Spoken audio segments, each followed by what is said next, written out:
बिस्मिल्लाहिर्रहमानिर्रहीम। अस्सलाम वालेकुम। मैं समी इब्राहिम हूँ और आप देख रहे हैं हमारा यूट्यूब और फेसबुक चैनल।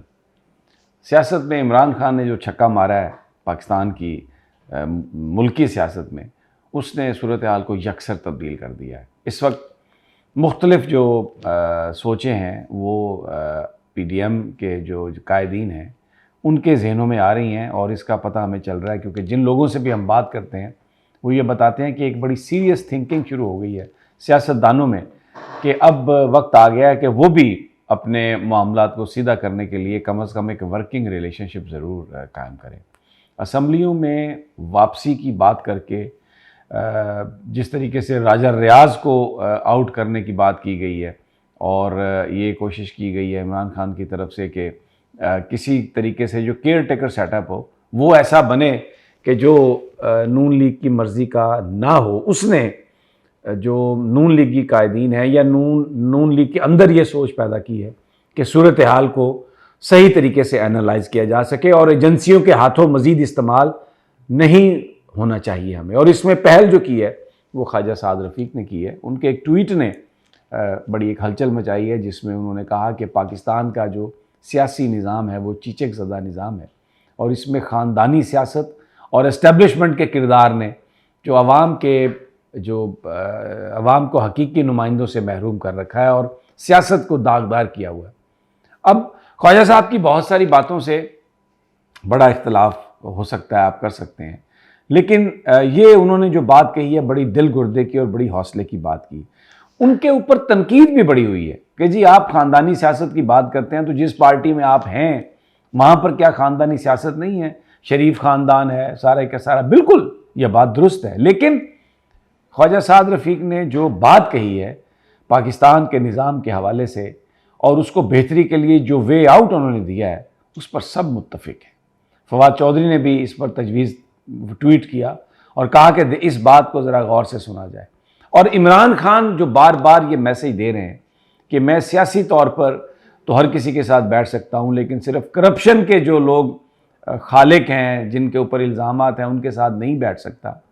इसको भी जो मुख्तलिफ सियासी जमातों में वो लोग जो ख़ानदानी सियासत से तंग हैं वो इसको एक विंडो ऑफ अपॉर्चुनिटी करार दे रहे हैं कि अगर इस वक्त सियासतदान मिल बैठ कर ये तय कर लें कि इलेक्शंस कब होने हैं, केयर टेकर सेटअप कौन होगा, भले आप एक टर्म के लिए इलेक्शन किसी को अगर उसमें शिकस्त भी होती है तो निज़ाम उस तरफ चला जाएगा कि आने वाली जमात को परफॉर्मेंस देना होगी और अगर उसकी परफॉर्मेंस ठीक होगी तो उसके नतीजे में फिर अवाम की तरफ से दोबारा मैंडेट मिलेगा। तो इसमें निज़ाम का भी फ़ायदा है, इसमें पाकिस्तान के लोगों का भी फ़ायदा है और एजेंसियों का किरदार और जो हमेशा लड़ाते हैं सियासतदानों को इस्तेमाल करते हैं एक ग्रुप को दूसरे ग्रुप के ख़िलाफ़, उनसे जान छूट सकती है। तो ये इसमें ख्वाजा साद रफ़ीक का जो ट्वीट है उस पर भले बड़ी तनकीद भी कर रहे हैं कुछ लोग और मुख्तलिफ़ किस्म के सवालात भी उठा रहे हैं, लेकिन इस वक्त जब सियासत जो है वो अवाम को उसका कोई फ़ायदा नहीं हो रहा, चंद लोगों के चंद ख़ानदानों के हाथों में आकर फंस गई है सियासत, तो ख्वाजा साद रफ़ीक का ये बयान बहुत ही एक खुश अफ़ज़ा बयान है और बड़ी हिम्मत से उन्होंने ये बयान दिया है और credit goes to Khwaja Saad Rafique for that. और इमरान खान की जो आप पिछले 6-7 महीने में अगर आप उनकी सियासत को देखें तो उन्होंने हर मौके पर भले उनके नाकदीन ने उनकी गुफ्तगू को यू टर्न कहा, लेफ़्ट टर्न कहा, राइट टर्न कहा, लेकिन खान इन बातों से नहीं घबराया। उसने वही बात की जो पाकिस्तान के मफाद में है। अब इस वक्त क्योंकि कौमी असम्बली के इंतखाब की बात हो रही है तो स्ट्रेटजी क्या बनाई है उन्होंने? 2 चीज़ें।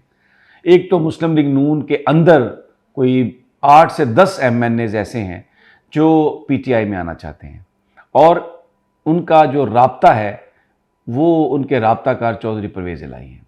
ये एक बहुत बड़ी अचीवमेंट है इमरान खान की। चौधरी परवेज़ इलाही उनके राब्ताकार है और इमरान खान ने कहा है कि उनका एक टेस्ट होगा। टेस्ट क्या होगा कि वो अपनी जो उनकी नशिस्तें हैं उनके इस्तीफ़े जो हैं वो इमरान खान साहब को जमा करा देंगे। अब ज़रूरी नहीं कि उनके इस्तीफ़ों को पब्लिक भी कर दिया जाए, लेकिन अगर वो अपनी नशिस्त छोड़ते हैं और PTI के साथ आकर बैठते हैं तो इस इलेक्शन में उनकी नशिस्त जो है वो ज़ाया हो जाएगी, वोट तो वो नहीं दे सकते किसी और के हक़ में। तो इमरान खान, एक तो ये उनकी प्लानिंग है कि ये जो इनका मतलूबा नंबर है उसमें 8 से 10 MNAs मुस्लिम लीग नून के, क्योंकि ज़ाहिर है वहाँ पर जहाँ पर नून लीग के MNA हैं वहाँ पर PTI सीटें हारी हुई है, तो वो उसको देखना चाह रहे हैं कि इसको किस तरीके से इस्तेमाल करें, नंबर 1। और दूसरा, जब असम्बली डिज़ोल्व होती है, टूटती है, तो कायदे अवान जो हैं, जो वज़ीर-ए-आज़म हैं, या अगर ख़ुद वो तोड़ते हैं, तो केयर टेकर सेटअप के लिए लीडर ऑफ द अपोजिशन इस वक्त उन्होंने राजा रियाज को बनाया हुआ है, क्योंकि PTI असल जा नहीं रही। और वो जो PTI के लोग हैं उन्होंने, क्योंकि अक्सरियत है उनकी, वहाँ पर 22 लोग हैं, 22 लोगों ने अपना लीडर बना लिया राजा रियाज को, और वो बन गए leader of the opposition. PTI ये सोच रही है कि 22 के मुकाबले में 25 या 26 अरकान PTI के वापस चले जाएं असम्बली में, और वो जाके ये क्लेम करें कि क्योंकि हमारे पास अक्सरियत है PTI की, ये बंदा जो है शाह महमूद कुरैशी या कोई आदमी जिसको इमरान खान नॉमिनेट करें कि वो लीडर ऑफ द अपोजिशन है, तो इसका मतलब ये होगा कि फिर शहबाज शरीफ को जो नाम देने होंगे उसके मुकाबले में नाम असल PTI देगी, इमरान खान साहब नाम देंगे। और केयर टेकर के लिए कोई ऐसा शख्स नॉमिनेट हो सकता है, किसी ऐसे शख्स पर कंसेंसस हो सकता है जो इलेक्शन ट्रांसपेरेंट करा सके। अदरवाइज तो राजा रियाज के साथ तो मिलकर वो अपने किसी ख़ानदान के बंदे को भी नॉमिनेट कर सकते हैं केयर टेकर, प्राइम मिनिस्टर, और फिर उसके बाद जो होगा वो आपके सामने आई। बिल्कुल वही जैसे कराची में हुआ। कराची के जो नताइज हैं उनको जिस तरीके से वहाँ पर जो ताकतवर लोग हैं, जो एजेंसियाँ हैं, और मैं किसी का नाम नहीं लेता, आप सबको पता है कि मैं क्या, वहाँ पर कौन कौन बंदे हैं, किन किन को भेजा गया है, कौन पहले पिंडी में थे और अब वहाँ पर हैं। तो उन्होंने जिस अंदाज में वहाँ पर एक ये झुर्लू फेरा है, उसमें उन्होंने पीपल्स पार्टी को भी अक्सरियत नहीं दी, जमात इस्लामी को आगे लेके आए हैं कि जमात इस्लामी और PTI का इत्तेहाद हो जाए, तो उसमें फिर जो लीड रोल जमात इस्लामी को मिल जाए, लेकिन PTI भी साथ में चली जाएगी, तो फिर वो भी फ्यूम आउट नहीं होएगी, वो भी कोई एहतजाज की बात नहीं करेंगे। अब आप ये देखें, थोड़ा सा कंपैरिजन कर लें कि कराची और हैदराबाद, ये दोनों उर्दू स्पीकिंग पॉपुलेशन जो है उसके वहाँ पर उनकी बहुत बड़ी तादाद है। जमात इस्लामी हैदराबाद और कराची दोनों में कम बैक करती थी और कैंपेन हमेशा रही है उनकी, लेकिन अभी आपने देखा क्या हुआ।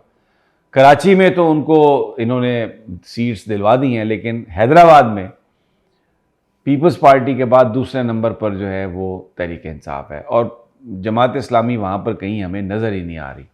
तो ये कैसे ये सब मुमकिन हुआ? बहरहाल एक पॉलिटिकल इंजीनियरिंग कैसे हो सकती है अगर आपके पास एडमिनिस्ट्रेशन हो। कराची के इंतखाबात ये बात बताते हैं, तो एक बड़ा कठिन मरला है PTI के लिए, लेकिन जो गेम सज गई है उसमें अगले चंद दिनों में शहबाज शरीफ की हुकूमत धड़ाम होने वाली है। इलेक्शन में आपको ये बता रहा हूँ एक ही होंगे, ये नहीं होगा कि पंजाब और KP में इलेक्शन एक दिन हो रहे हों और कौमी असम्बली के इलेक्शन फिर बाद में होंगे, जैसे कि नवाज शरीफ और ये अभी इस वक्त ये बातें कर रहे हैं। इलेक्शन एक ही तारीख को होंगे। तैयार कर लिया इमरान खान ने सारी गेम प्लान, अक्सरियत इनकी ख़त्म हो चुकी है। अब ये दिनों की बात है कि किस दिन ये धड़ाम से नीचे गिरते हैं। अगली वीडियो तक इजाज़त दीजिए। अल्लाह ने के बाद।